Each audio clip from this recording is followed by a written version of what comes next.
Support for this podcast comes from the St. Alphonsus Neuroscience Institute, offering technology to provide treatment for neurological, neurosurgical, and neurointerventional conditions. This includes a dedicated neurotrauma ICU for critical care of the brain or spine and a 24/7 stroke team. More at stalphonsus.org.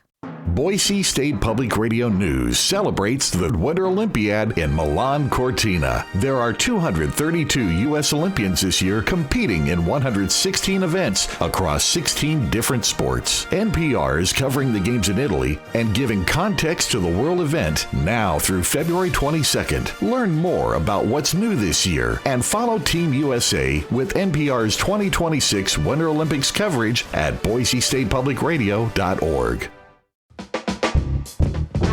From Boise State Public Radio, this is The Connector. Good morning.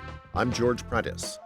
For a growing number of Idahoans, fear and anger are forefront after another ICE action in our community.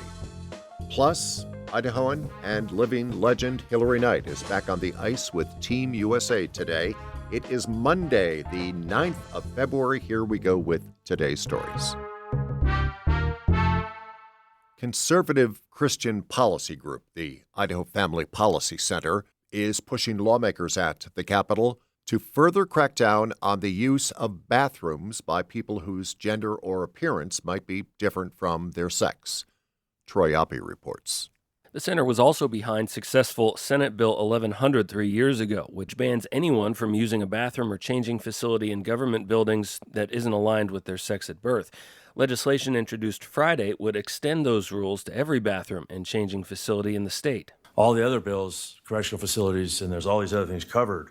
Now we're going specifically after these where we haven't been able to address. This is for the public sphere. That's bill sponsor, Eagle Republican Ted Hill.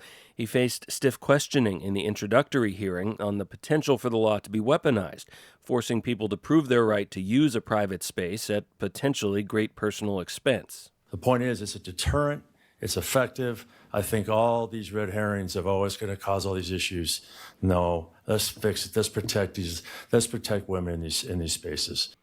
Hill's bill was one of two introduced by the Senate State Affairs Committee Friday, governing who's allowed in what bathrooms or changing facilities.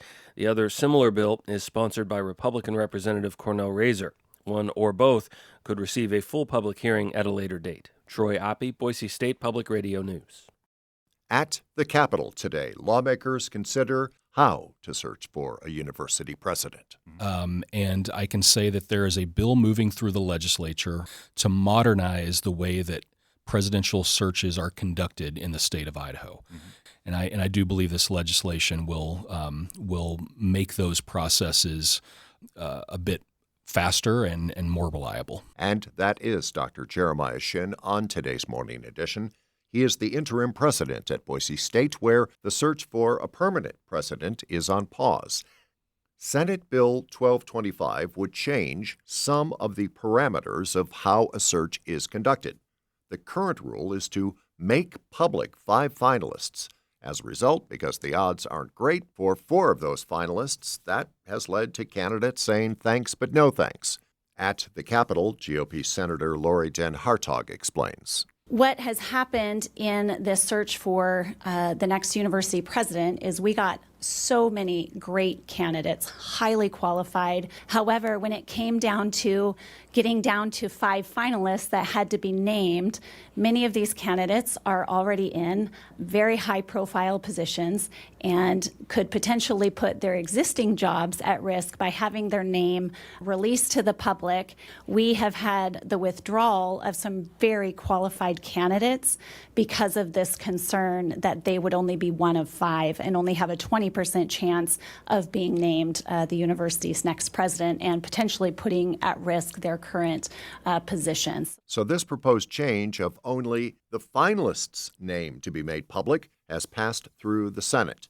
This morning, it surfaces in front of the House Education Committee. They get underway at 9 o'clock. The Idaho Legislature will soon take up another round of budget cuts.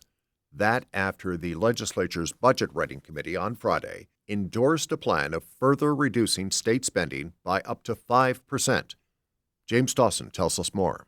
Cuts would come across both the current fiscal year and the next, totaling $131 million and $143 million respectively. We're making hard decisions to put us into a very slim position at this point in time.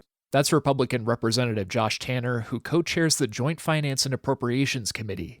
He thinks the governor's plan of using mostly one-time funds to balance the budget would be worse in the long run if tax revenue doesn't rebound. The cuts passed Friday would exclude K-12 education, Medicaid, prisons, and state troopers. That means other state agencies would share a heavier burden of the reductions. Senator Kevin Cook was one of a few Republicans to oppose the plan. That approach is not precision. It is taking a chainsaw to their budget. It's not looking at accountability. The proposal still needs approval from the House and Senate, along with the governor, to take effect. James Dawson, Boise State Public Radio News. The presence of ice in our region continues to be less of a looming scare and more of a very real and, in some cases, terrifying reality for an increasing number of people who call Idaho home. Parents and teachers are still reeling over an incident on Friday where ICE agents took a parent into custody just after he had dropped off his child at a preschool on the Boise bench. Families and advocates took to social media to express their anger and sadness.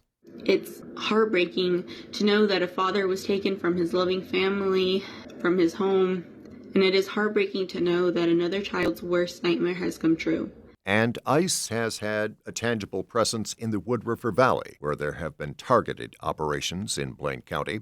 And now the operator of that community's transit operation says, yes, the ski season has not been as robust this year. The economy is not great.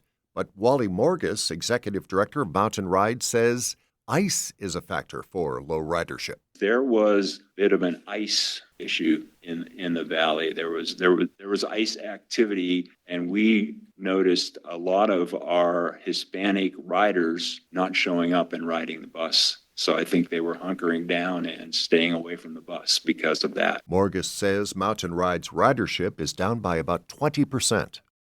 In sports, Idaho native and Olympic legend Hilary Knight leads Team USA back to the ice in Milan today. Knight, the captain of Team USA, has scored in the team's first two games. Today, the U.S. faces off against Switzerland. That will be about 12:40 this afternoon, our time. And then the big match, at least for this week, will be USA versus Canada, and that will be tomorrow. By the way, as of this morning, Hilary Knight has scored 14 goals in her Olympic hockey history. She is in a three-way tie for the most of any woman in Olympic hockey history. And so far, she has scored 2 goals in this year's Olympics, and again, back on the ice today. Wow. And that is today's episode of The Connector. I'm George Prentice. I have an extended conversation with Boise State Interim President Dr. Jeremiah Shin that we have just posted at boisestatepublicradio.org, and we cover, well, a lot. I hope you click listen for that.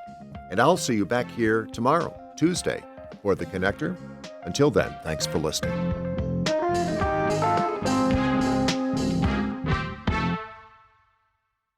Hi, it's Terry Gross, host of Fresh Air.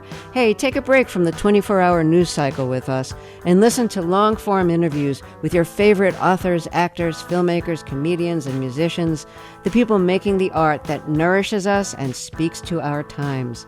So listen to the Fresh Air podcast from NPR and WHYY.